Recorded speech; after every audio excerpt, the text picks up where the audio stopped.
महोदय, भारत ही नहीं, सारी दुनिया आज विज्ञान और प्रौद्योगिकी के द्वारा लाए गए परिवर्तनों के कारण महान परिवर्तनों की ड्योढ़ी पर खड़ी है। इन चीज़ों ने लोगों के जीवन को बदला तो है, किंतु केवल ऊपरी तौर पर। आज हमारे पास ऊंची-ऊंची और सुंदर-सुंदर इमारतें हैं। खेती-बाड़ी के कुछ आधुनिक तरीके भी हमें मालूम हैं, लेकिन आज हमें एक नए प्रकार के मानव की आवश्यकता है। ऐसा मानव जो विस्तारशील ज्ञान को वास्तविक उच्च जीवन के लिए उपयोग कर सके। मेरे विचार से गांधी जी ने यही करने का प्रयत्न किया, एक मानव निर्माण करने का। मैं नहीं कह सकती कि मनुष्य का स्वभाव जैसा है उसे देखते हुए आज की दुनिया में ऐसा करना संभव होगा या नहीं, किंतु इस दिशा में प्रयत्न करना उपयुक्त होगा और केवल बुद्धिजीवी ही इस तरह का प्रयत्न और दूसरों का मार्गदर्शन कर सकते हैं। आज दुनिया बहुत छोटी हो गई है और हम अलग अलग खानों में बंटकर नहीं रह सकते। हमें अपने लक्ष्य प्राप्ति के लिए कहीं अधिक एक होकर रहने की आवश्यकता है। हम लोकतंत्र में विश्वास करते हैं। एक तो संसदीय प्रणाली की सरकार के अर्थ में, दूसरे उस तरीके में जिस तरीके से हम अपनी पार्टी में और अन्यत्र काम करते हैं। पर लोकसभा रूपी हमारा ताज़ा पानी कभी-कभी जातिवाद, सांप्रदायिकता और सामाजिक रीति रिवाजों इत्यादि के सड़ते गड्ढों में बंद हो जाता है। आपके पास लोकतंत्र है, आपके पास वोट देने का अधिकार है, या आप अपने विचारों को खुलकर प्रकट कर सकते हैं। इन सब के तब तक कुछ अर्थ नहीं होते जब तक आप इस प्रक्रिया से सामाजिक जीवन में परिवर्तन की नई धाराएं उत्पन्न नहीं कर देते, जो हमारे लोगों के हर वर्ग और स्तर में समा जाएं। प्रस्ताव पास कर देना बहुत सरल है, पर उसका कार्यान्वयन करना सरल नहीं। हम जानते हैं कि स्थिति या पद में कुछ लोगों का निहित स्वार्थ हो जाता है और कुछ के का किन्हीं दूसरी चीज़ों में, लेकिन सबसे बड़ा निहित स्वार्थ है भय का, जो जाना पहचाना है, उसे परिवर्तित करने का भय।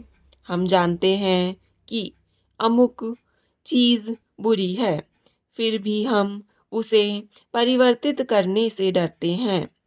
लेकिन आज हम इस तरह बड़े बड़े परिवर्तनों के बिना वास्तव में जीवित ही नहीं रह सकते। हम परिवर्तन लाएं कैसे? हम लोगों को इस बात का कैसे विश्वास दिलाएं कि परिवर्तन आवश्यक है? महोदय, पिछले कुछ वर्षों में सभी राजनीतिक दल किसी न किसी तरह से जनता से दूर हो गए हैं। आज हम और आप दोनों को अपनी जड़ों को फिर से जमाना होगा।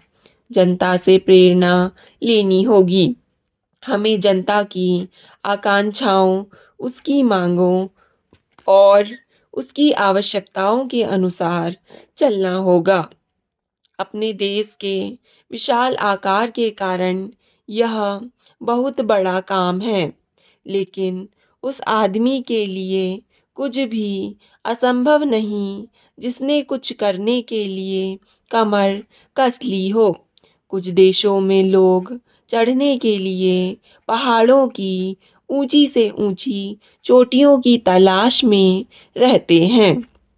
ताकि उनके मन और काम की चुनौतियों का समाधान हो सके। कुछ दूसरे छोटी-छोटी नावों में सागर और महासागरों को पार करने के लिए निकल पड़ते हैं।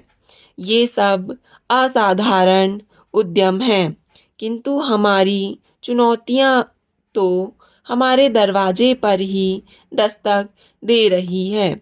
हमें ऊंचे-ऊंचे पर्वतों पर या गहरे सागरों तक जाने की आवश्यकता नहीं। हमारे हर गांव में गरीबी है और घर-घर में जात-पात है। ये वे पर्वत हैं जिन पर हमें चढ़ना है और ये वे महासागर हैं जिन्हें हमें पार करना है। मुझे मालूम है कि हम में वह शक्ति है। मैं जानती हूँ हम में क्षमता है। केवल प्रश्न है करने का और मैं आशा करती हूँ कि यह सम्मेलन उस दिशा में ले जाने वाला एक छोटा सा कदम होगा।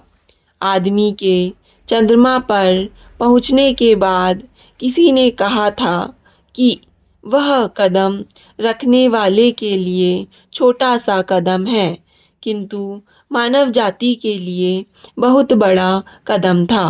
अतः मेरे विचार से आप कह सकते हैं कि आपके लिए यह छोटा कदम होगा, लेकिन यदि आप सफल हुए तो भारत के लिए यह महान कदम होगा। मैं आशा करती हूँ कि आप इसे ध्यान में रखेंगे और दूसरों में उत्साह पैदा कर सकेंगे, क्योंकि किसी भी तरह की उपलब्धि के रास्ते में सबसे बड़ी बाधाओं में से एक है हमारे बुद्धिजीवियों, हमारे पत्रकारों इत्यादि में व्याप्त अविश्वास या संदेह वृत्ति। इस बाधा को हटाना होगा। हमें अपने उत्साह को पुनः स्थापित करना होगा और उससे उत्पन्न होगा वह साहस, धैर्य और संकल्प शक्ति जो उन बहुत सी चीज़ों को प्राप्त करने के लिए आवश्यक है, जो हमें प्राप्त करनी ही चाहिए। जब कभी राजनीतिक जीवन और बौद्धिक जीवन में निकट का संबंध रहा है तो दोनों को लाभ पहुंचता है। स्टॉप।